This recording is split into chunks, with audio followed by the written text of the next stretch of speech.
Isang mapagpalang hapon sa inyong lahat. Ayan, tuwad-tuwad style. Ayan, buotan-buotan ko no ay tagang mangga diyas palibot o. Ayan. Magwawalis muna tayo. So, shoutout ko pala ang aking mga very supportive na mga kaibigan sa Team Cars Movie Time. Ma'am Janet aka Team Cars Movie Time. Ayan, Ma'am Vicarian Goods Channel. Ayan. At sila Indira Quintera, Sir CRB. Shoutout sa inyo dyan. Kumusta mo diha? Nagit tayo panahon na rin mag-meet up. Sana mag-meet up ta before mag-end ang year 2023. Tatanan dari sa mga Team Cars sa Buanga del Sur, sila Ma'am Diben, Ma'am Jinjin, puntay apil nga na dari sa among lugar para po ba magkita-kita ta. Ayan, sinipagan ni Brahman. Maglilinis tayo kasi white lang tayo ng white. Hindi na nga ako nakapagbisikleta. Sa YT nakapokus na, nakaupo lang palagi kung araw halos na nga, hindi na rin minsan makatulog sa kaka-YT. Kailangan din natin bigyan yung ating katawan ng exercise, diba? Yan ang mga manok ko, pwede na yan tulahin, no? So, shoutout ko pala ang ating mga nasa live din palagi, ang kaibigan Cyril, at marami pa dyan, hindi ko na kayo maisa-isa. Yan ang buhay ko yan, no? Bilang isang simple person, a farmer. Yan talaga ang kahiligan ko, na may mga manok tayo. Yung baboy ko wala pa muna ngayon. Sa next year siguro, kung ano ang plan ng Panginoon, kung dito pa tayo sa Pinas, tayo ulit.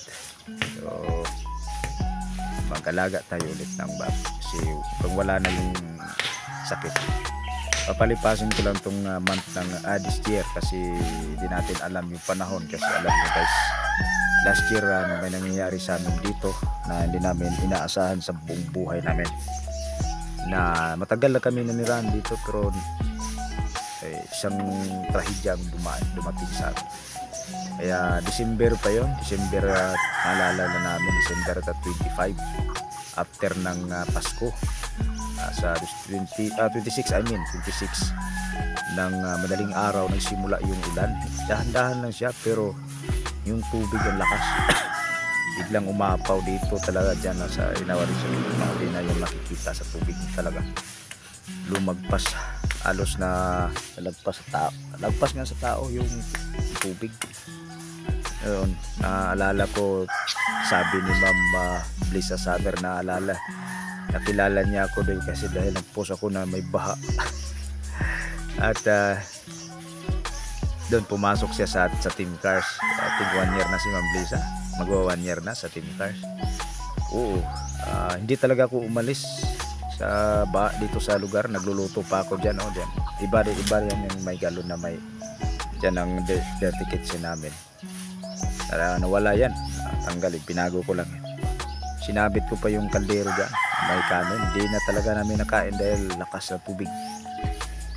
Umalis ako ng halos tagaliig na yung tubig, tapos ang lakas ng alon, muntika na akong matangay that time. Kaya naalala ko talaga, kaya hindi mo na ako magano ng baboy, baka darating na naman yung trahedya. Hindi namin naasahan yung baha talaga. Natangay yung bahay namin. Grabe, lakas ng tubig. For the first time. At may isang casualties ata na namatay, yung asawa niya. Kasi naunahan siguro ng takot. Kahit hindi maabutan yung bahay nila kasi ang taas. Takot talaga na baka matangay yung bahay nila. Tumalon sila tatlo ng kaniyang asawa.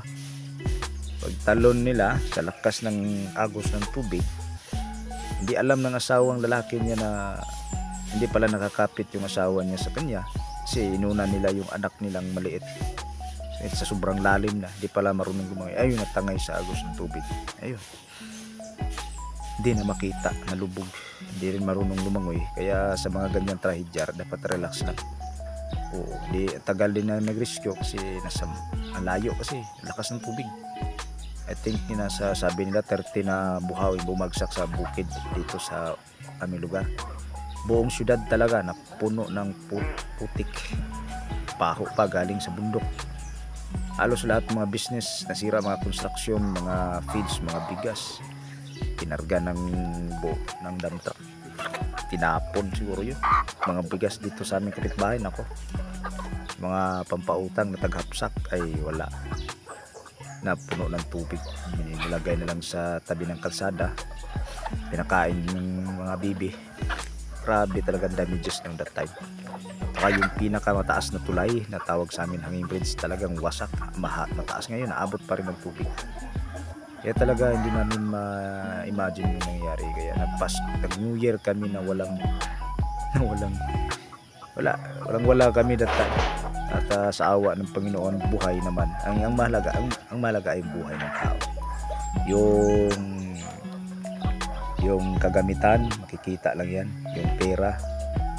Kasi natangay yung mga gamit ng aking kapatid. Mga mama, wala yung mga gamit nila. Sa akin lang yung naiwan. Yung drawer ko. Mga gamit kong pang vlog naiwan talaga. It's a blessings talaga dahil hindi rin nabasa. Oo. Katabi ng Bible, talagang may yung Panginoon, may awa pa rin sa akin. Walang-wala kasi ako. Sinisiguro ko lang yung mga special na yung mga importanteng bagay. Tulad ng idea ubo. Inubo tayo, mga kaibigan. Oo. Sinalba ko yung mga yung talagang birth ko, hindi ko na hindi rin siya nabasa kasi may folder na hindi talaga mababasa. Pero yung pang vlog ko ng mga mic, yung mic ko hindi talaga nabasa. Sabi ko sarili ko, it's a miracle. Yung mga sinina ko lang nabasa siya. Meron ding iba na iwan. Kaya sarap balikan. Kaya kung malalagpasan namin na walang mangyayari dito, magpaparty talaga kami. Magpapasalamat. Yun ang plano ng aming pamilya. Na magpapasalamat kami sa Panginoon dahil naalala namin yung nangyari last year, diba? So, at salamat din sa Team Cars, naging bahagi kayo that time. Hindi nyo ako iniwan, diba? Mga nag-send kayo ng mga Gcash. Di ko na